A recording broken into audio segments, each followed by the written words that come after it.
28 years later is the third entry in a franchise of horror zombie movies that a lot of people love. I've never seen 28 Days or Weeks Later, but one of our $5 patrons requested that I see 28 Years Later. So here we are, let's get to it. Welcome back to Movie Health Community, the internet's #1 source of health warnings at the movies.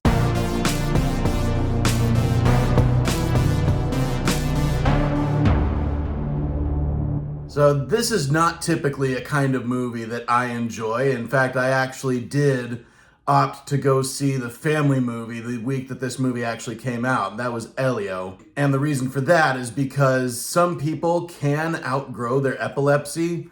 And because of that, I take family films more seriously than R-rated horror films, so that's why I picked Elio. But like I said, one of our $5 patrons picked this movie and requested a review and evaluation. If you want to request a video review and evaluation of a movie, come join the $5 tier of our Patreon page. Let's get to it. Is 28 Years Later safe for photosensitive audiences?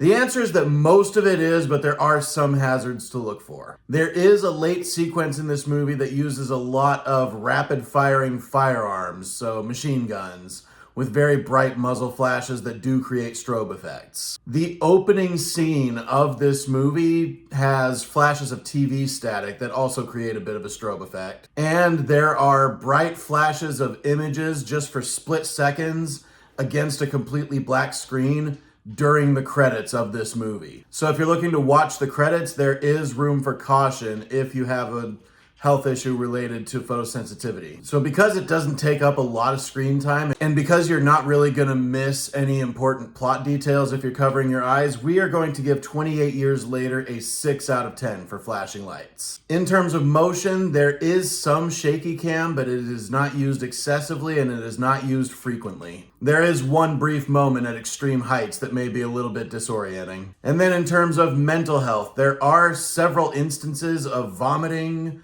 on-screen, full view. Most of them, the contents are blood. There is a rather graphic and intense childbirth scene in this movie. That about covers it for the physical and mental health side of things. Let's talk about if this movie's any good. If you're looking for someone to tell you if this movie is any good, I would not trust in my word, because I don't typically like this kind of movie, and 28 Years Later was no exception. But I have to give credit where credit is due. This movie was well paced. This movie laid out its stakes and executed on those really beautifully. And the practical effects that were used in this movie, it seems like all the action was done with practical effects. They all looked really good. Even the one scene where there's obvious CGI, it was executed really well. There was a setup for something that built a lot of mystique, kind of in the same way as there's mystique built around Marlon Brando's character in Apocalypse Now.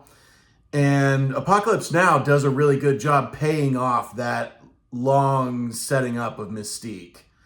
The thing they set up for in 28 Years Later in a similar way doesn't feel like it pays off nearly that good. And I think it's just because if you're going to do what Apocalypse Now did, you need someone who is more unique, more eccentric, like quite a few characters that the actor in question has played in the past. That's about all I've got to say with this movie, is that it's really well done. It's just not my cup of tea. And so because I don't feel like it would be fair for me to give a grade to this movie just because of the reason that I didn't enjoy it, I'm not going to give a grade to it. So no grade for this. Just take anything I've said however you will. Thank you so much to our readers on Tumblr and Facebook, and as always, an extra special thanks to our patrons on our Patreon page, whose names are scrolling on the screen like credits right now. Huge shout out to Adele for requesting this review and evaluation. As a reminder, nothing produced by Movie Health Community is medical advice, nor has any of it ever been reviewed by any medical professionals. Be sure to leave a like on this video, hit that subscribe button, hit the bell icon if you want to be notified when we post new videos, and leave a comment if you have anything to add to this discourse about 28 Years Later, especially if you disagree with anything I've said. We love hearing from you. And as always, Stay safe at the movies.